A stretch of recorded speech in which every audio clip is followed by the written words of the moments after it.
Hello everyone, I'm Lucy Fanger, CEO of On Technology Partners, and I'm proud to be sponsoring our new program, Women Stars.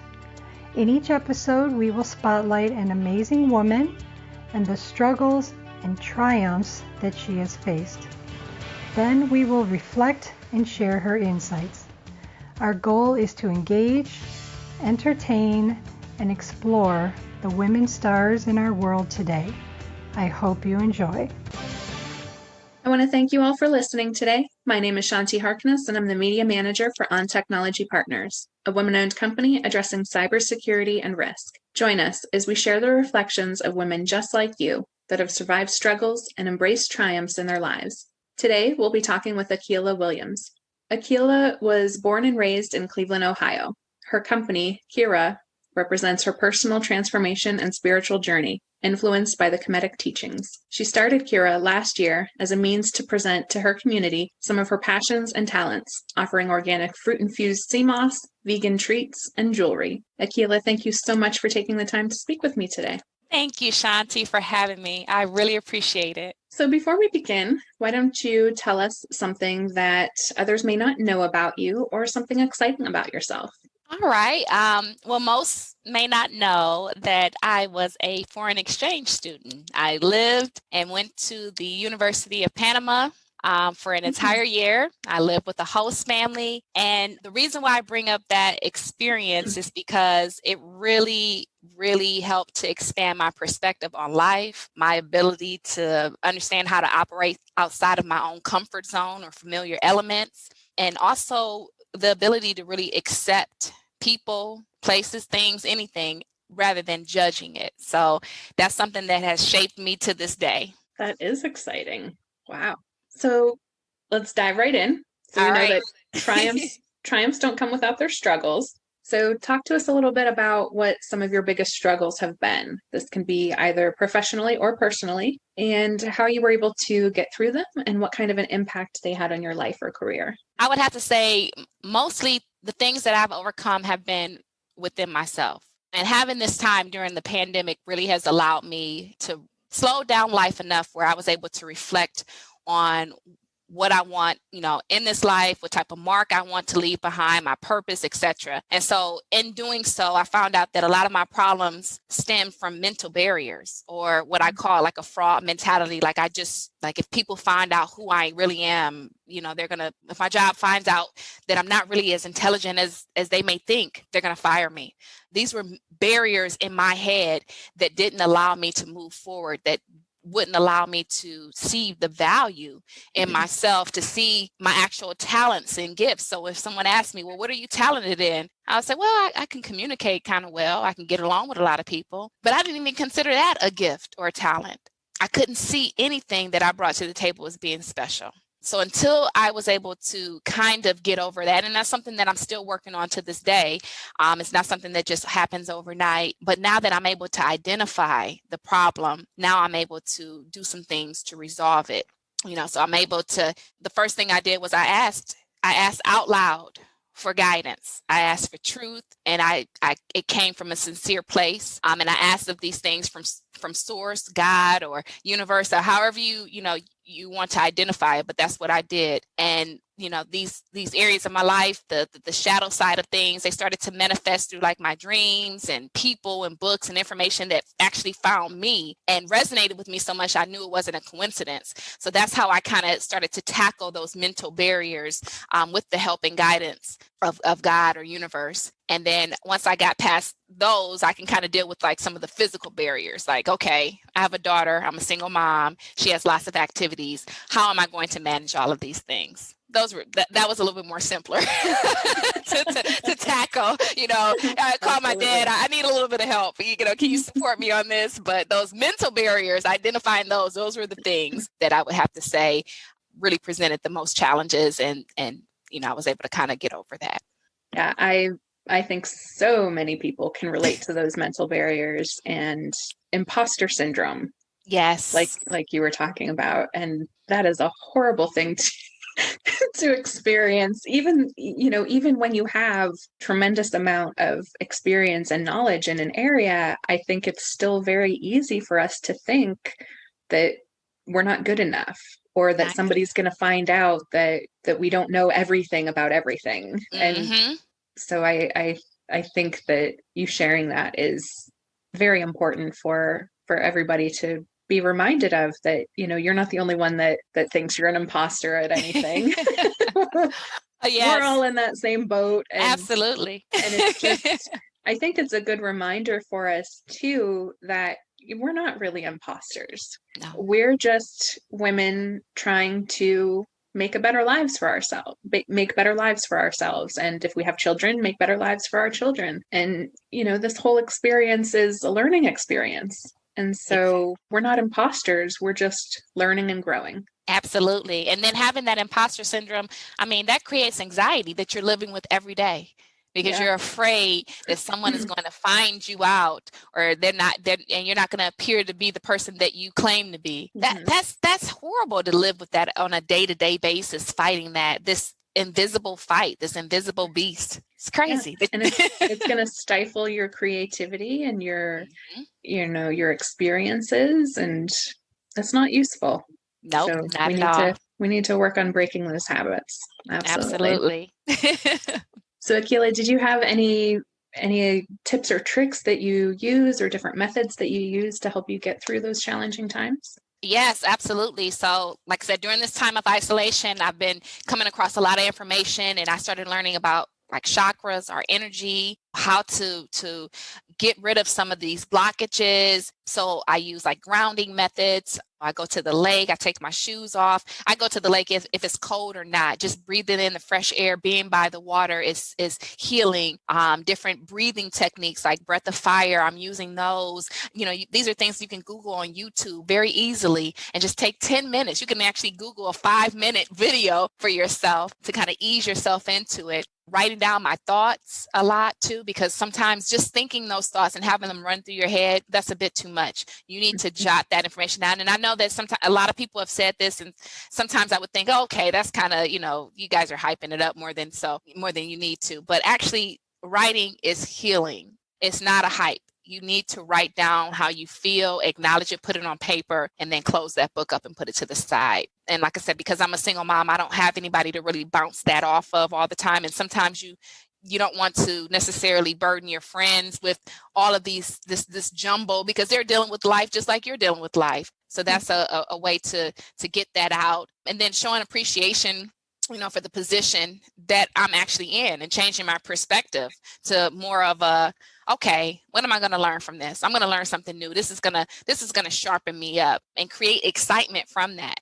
And when I say change the perspective, it doesn't mean that that it doesn't suck. Let's be real. It doesn't mean that you're gonna feel like going to the lake. It might be really cold. You're like, I'm not going to the lake. I don't care if it's like 2 minutes. You walk around there and just get some fresh air and be by the water.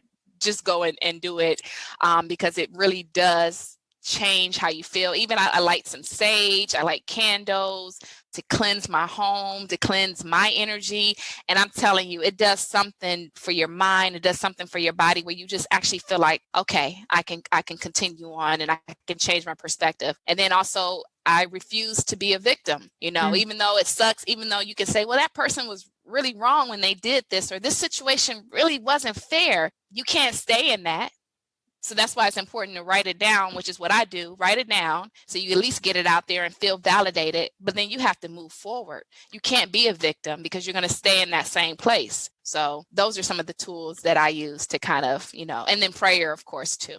A lot of really great tips and methods that you're using. And I really love the getting out in nature and walking around. And especially if you live by a body of water, getting out, breathing in that fresh air.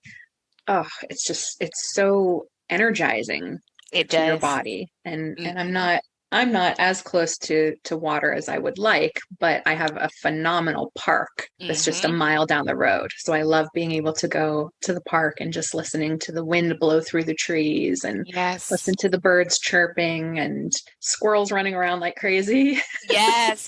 Just being appreciative of nature, oh man, it changed. Like I said, even if in the beginning you're like, I really don't feel like this, because sometimes you can get in such a rut that you just don't even feel like moving. It would be easier to scroll through your phone and be on IG or look at Netflix, but that's not going to heal you. I guarantee you, if you do that, you will come back feeling much like 20 times, 30 times better, 50 times better than what you felt before you left. So could not agree more.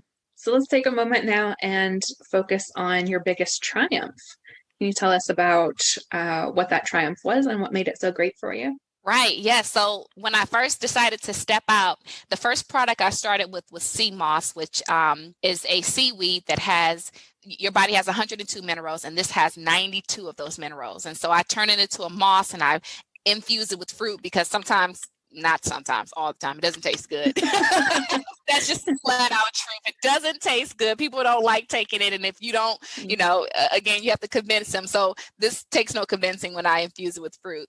And so when I first stepped out there, a partner of mine or a friend of mine, he owned a store. He said, if you give me a few of your sea mosses, I will carry them in my store, and we'll see how it does. And he said, and we'll just, split the profit just to be fair. And so in my mind, because again, I still am fighting those barriers, I'm like, is anybody really going to buy anything from me? There's so many people out here selling sea moss because this is the new wave. Why would they buy from me? Who am I? Right? Mm-hmm. Well, it sold. And so he says, I'm going to bring your profit up to you. I said, don't you worry. I said, you've given me so much more than you could ever imagine. You keep the profit, because this is confirmation that I can do it. And that's all that I needed, was just a little bit of a boost. And so that was that first profit that I made.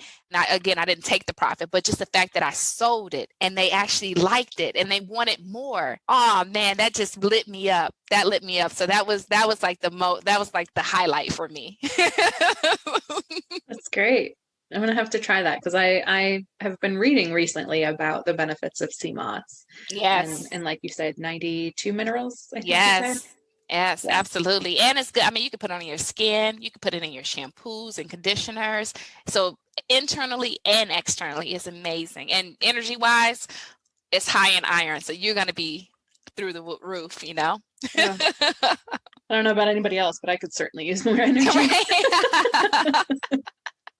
Absolutely. I'm definitely going to have to try some of that. Absolutely. I'll get you some. So Akilah, you kind of alluded to this, I think a little bit earlier.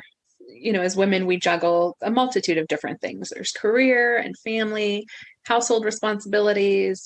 Sometimes there's illnesses and caregiving. How do you maintain a work-life balance? And what do you think that employers could do to be more supportive of that balance? Well, the current employer that I have now, because I'm not fully independent yet, they definitely do a lot. That is a model of theirs, the work-life balance. So they have, the diners on site, they have the gyms on site, they have different perks like counseling that you can get at a discounted rate for you and your family. So they really definitely try to create that work-life balance for their employees. And I am grateful for that, because a lot of companies don't do that. As far as me, just with my own work-life balance, because you have to, it's nice that those opportunities are there, but you also have to do your own part in creating that work-life balance that speaks specifically to you. And I think sometimes we, or my thought process used to be, is having everything organized, everything mapped out in life. But really the reality is that you're going to be thrown so many curveballs, right? And you need to account just for the fact that you're not a robot. So sometimes, your game plan is task 1, task 2, task 3, task 4, but did you put in the factor that, hey, you might get a headache. Hey, you might be tired. Maybe you need to eat. Maybe you need to just slow down a bit because you're just exhausted and you're trying to run this as if you're not human when you're human. So work-life balance may not always be, I guess, achieved in a way we envision, or at least the way I envisioned. And it's not to say that you don't try to create some type of organization or some type of routine, but I think for me, work-life balance means that there may not necessarily be a complete and fair balance, but within that, you need to be gentle with yourself. I need to be flexible with myself. If I don't hit every mark, it's okay, because we really need to learn how to be kinder to ourselves, and don't think, and I don't think the mentality of our society, the society that we live in, encourages that. It's more celebrated if you work yourself to death to reach those goals. It's more acknowledged if it's glitzy and glam, and glam. So I had to make a conscious effort to reprogram myself on the things that have been taught, which I don't feel like are really right, in all honesty, because we can look at the product of it and we can see a lot of anxiety that people are dealing with, especially our teenagers and kids, depression, fear of failing. Like how can you be fearful of failing? That's how you learn. So I think that we need to reprogram ourselves on this work-life balance and what it means to us, and be more gentler, more kinder to ourselves. Making sure that I make sure that I take time for myself to do something that's for my health, because if I am not full, how can I pour into anybody else? And that is including my daughter. So I have to make sure that I do something for my health. And then I also have to make sure that I do something for enjoyment, because if I don't, then I'm going to burn myself out. So, and I think ultimately what would be the ideal situation is finding what you're passionate about mostly, and doing that as work. And then you don't have to necessarily worry about work-life balance because you're doing what you love and it doesn't feel like work. That would be ideal. But for people like me that are trying to get to that place, you've got to be gentle and flexible and know that you may not hit the mark every single time, but that is okay. We're not living to the world standards. We're living to the standards that we create for ourselves and our family. I really like that last comment about living for ourselves and living to our own expectations.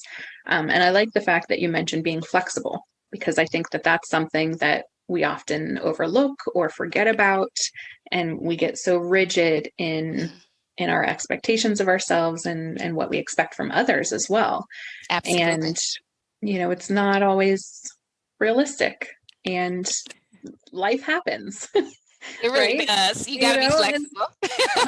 And the branch that doesn't bend breaks. So, if you're not flexible, it's going to catch up eventually, and you're going to break in some way or another. Exactly. And, that's not good for your physical health, not good for your mental health.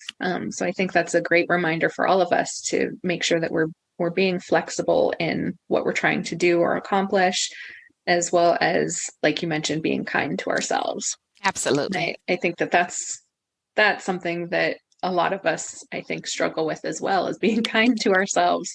Oftentimes we can be our own worst enemies.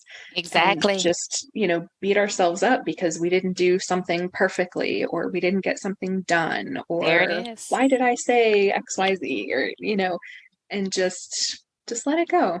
Like if it's not going to matter 5 years from now, don't spend more than 5 minutes worrying about it. But that ties into that imposter syndrome. That ties into those mental barriers, because and then you're living with this every day. So you're constantly beating yourself up. Because when you just said, why did I say that? I said so many stupid things that I probably wouldn't have normally said had I been standing in my truth of who I am and been proud of who I am, and acknowledging that I am talented, that I am creative and all that. But if you don't stand in your truth, that's when you're going to make those types of, like errors. And then you get upset because it's almost like, they're going to see that I'm not who I said I am, or who I'm selling myself to be. They're going to find me out. And then it creates a vicious cycle. So when you said that resonated with me 110%. So Akilah, how would you define success for yourself? And do you have any tips or habits that you use to help you be successful or feel successful? Right. So typically, I guess, success, you define it as, or you can definitely lean on, I've accomplished this short-term goal, I've accomplished this long-term goal. I think for me, I used to think of success from a whole picture standpoint, which is kind of crazy.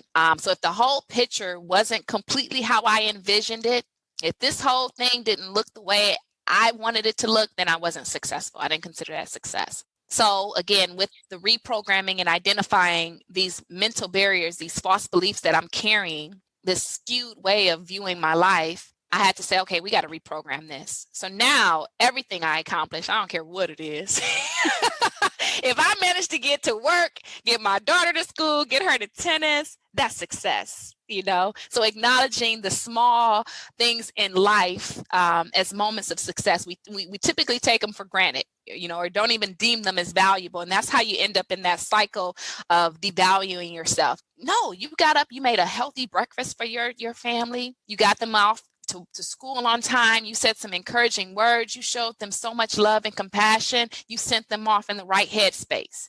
That's success. Then you came home, you executed what you needed to execute for your daily job. That's success. That's not just day-to-day stuff. Acknowledge that and celebrate that. So that's what I've been, every moment that you're here on this earth and you're breathing, that's success. Every piece of time that you use to improve upon yourself, to help others, to help your family, take care of your body, whatever it is, that's success. Even if you're taking time to rest and regroup, that's success. So I'm redefining success for myself, because again, if we go by what success is to this world, we're going to kill ourselves. We're going to end up in deep levels of anxiety, depression. That's not how you live. That's not how you thrive. That's not how it's supposed to be. Your life has more purpose. So I'm redefining success, what success means to me, and not by these standards that the world has given us. I love it. Absolutely love it. And I'm glad that you shared at the beginning that you used to view success in that whole picture. Mm-hmm. And I think a lot of us do that if things don't work out perfectly like we plan, then we failed. But, just really redefining what success is. And like you said, if we go by society's standards, we're going to drive ourselves down. Mm-hmm. And it's not going to bring us joy or happiness or success. No. If we go down that road and allow society to dictate what success is. Exactly. It's never enough for society. That's the key point. It's never enough. So you're going to continue to strive for something that's never enough. Absolutely. No. You write your own rules. Absolutely. Oh my gosh. Very powerful words right there. So Akilah, take a moment now and reflect on something that you wish you would have known sooner in life and share that with us. Yes, I know exactly. When I was thinking about this question, I said, value. I wish I knew my value a long time ago. Otherwise, I wouldn't have accepted some of the bullshit jobs and relationships that I accepted up to this moment. Oh. I wish it didn't take me so long to start the process of really learning how to love myself. That's something that we should be doing and being taught in schools, along with, like you said, the meditation and empowerment classes. But then I think about why they don't.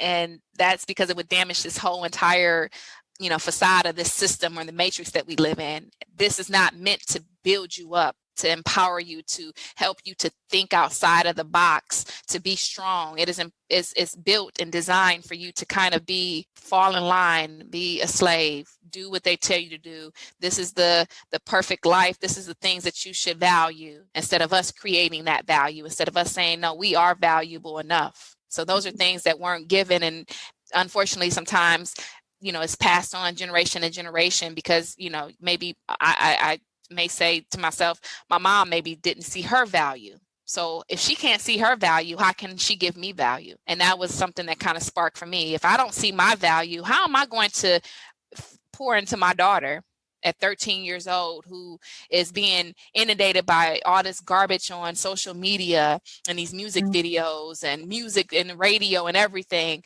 She's being just bombarded with all this crap on who she should be and where her value should lie. How am I going to fight all of that if I can't even see the value in myself? So, yeah, I think that's the game changer right there. If I knew back then what I kind of know now, it'd be totally different, ballpark. I could not agree more with that. And honestly, I don't even have anything else to say. I think that was just so perfect, and so, so important that I don't think there's really anything else to add to that. I think it was just a perfect response and a perfect reminder to us. Oh, thank you, Shanti. It's the truth, though. It's the truth. You don't want to get 30-something years old trying to find your value. Mm-hmm. That's crazy. Yeah. So, Akilah, what advice would you give to young women that are just beginning their careers, or perhaps women that are thinking of changing careers? Do what you love, especially if you're just starting out. If you're not doing what you love, make the plans and moves to get to that place. Do not settle. Do not be frightened by what you don't know, or the fact that you don't know how to start, or the fact that you don't have it all together before you roll it out. Don't limit yourself.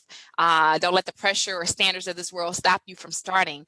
I think a lot of times we allow these things to be obstacles and reasons as to why we don't get busy and pursue the things that we enjoy, our passions. We don't think that people are going to support it or see value in it. I think somebody was selling like macaroni that was decorated or painted. If they'll buy that, they'll buy anything, so you do whatever it is that makes you happy and brings joy to you, because that's going to be your work-life balance right there. This is your experience and no one is in control of that. You create the experience you desire. Absolutely. And I definitely agree with finding something and doing what you love, because I'm sure many of our listeners can attest to how miserable you are when you're doing a job that you can't stand. Right. Or, that you're just absolutely miserable in. And it sucks the life out of you. It does. And it can make you physically ill, because all of those things, when that energy goes somewhere. Mm-hmm. So you're holding that in and you're creating dis-ease within your vessel, your body. Absolutely. That's going to create health issues. And of course, when you're drained, not able to eat right, you don't have the strength and energy to go work out. So it's life-taking. So you got to figure out, and a lot of times we just feel like we are stuck in this. We have to do it because we have to pay these bills. Who said that? Who did that? Who put us in that position? Why do we feel that type of way? No, we got to move. We got to move forward to what we are meant to do and walking in our purpose. So yeah, I'm telling you, I know about it. I know going to work, and I don't know if you ever felt this, feeling like you want to like physically throw up. Oh yeah.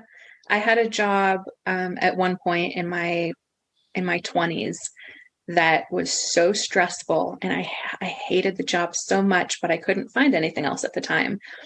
But it was so stressful that it actually landed me in the emergency room. Wow. At 20, 21 years old. I thought I was having a heart attack because I was under so much stress. Turns out it was a panic attack, but still, to be so stressed out at a job that it causes you to have to go to the emergency room.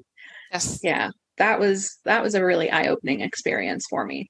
So, I took a second job to save up enough money to be able to move to an area where I could get, a better job. And so, definitely don't stay in a job where you're absolutely miserable, because, had I been in my, 40s or 50s, it could have been a heart attack. Yep. Not that you can't have a heart attack younger than that. It's just not as common. Absolutely. But absolutely, it affects your physical health. It affects your mental health, your emotional health. It's not worth it. It's not worth it for your experience on this earth. Like, why? When they don't even see you as value. You have to see your value. All of it ties together. Only when you undervalue yourself would you put yourself in a position where you're like, I got to stay here and keep enduring this, instead of making some type of way to get out of that. Mm-hmm. And that's, I'm just speaking for myself, because I put myself in that position. I did. Yep. So there's always a way out. Always. We just need to be in the right frame of mind to be able to see it, or exactly, or make the way out if we don't see one. Exactly. So Akilah, if somebody wanted to get in contact with you, how would they get in touch with you? Well, if you are I'm on all the platforms, so, well, not all, Instagram and Facebook. Okay. So you guys on Instagram, you can find me at collections_by_Kira, or at Facebook, and it's just at collections by Kira, all one word. And that's Kira, Kira. That is, yep, Kira. And then I also have a Etsy shop if you're interested in any of the jewelry. That is Collections by Kira as well. www.etsy.com/shop/Collections by Kira. You could just do a general search. Okay. Yes. Excellent. Thank you so much for sharing that. Thank you, Shanti. Thank you for having me on here and for just giving me this time and a platform just to speak about my own personal experiences. I really, really appreciate this. I'm so grateful. Thank you. Oh, well, we're very grateful to have you on our show. It's been an absolute privilege speaking with you, a great joy. So thank you again for taking the time. Thank you. On Technology Partners wants to thank you for joining us on this episode of Women Stars. If you'd like to appear on a future podcast episode, or if you'd like to nominate a woman to be interviewed for Women Stars, please email stars@ontechpartners.com. My name is Shanti Harkness. Until next time, have a great day. Thank you for joining us on today's journey. Remember, you are all women stars. If you wish to learn more about our Women Stars program or want to be a guest on our show, contact us at stars@ontechpartners.com. And thank you to On Technology Partners for helping me make this program a reality. Remember, we at On Technology Partners want to help you protect your team from hackers. To learn more about our cybersecurity services, go to ontechnologypartners.com.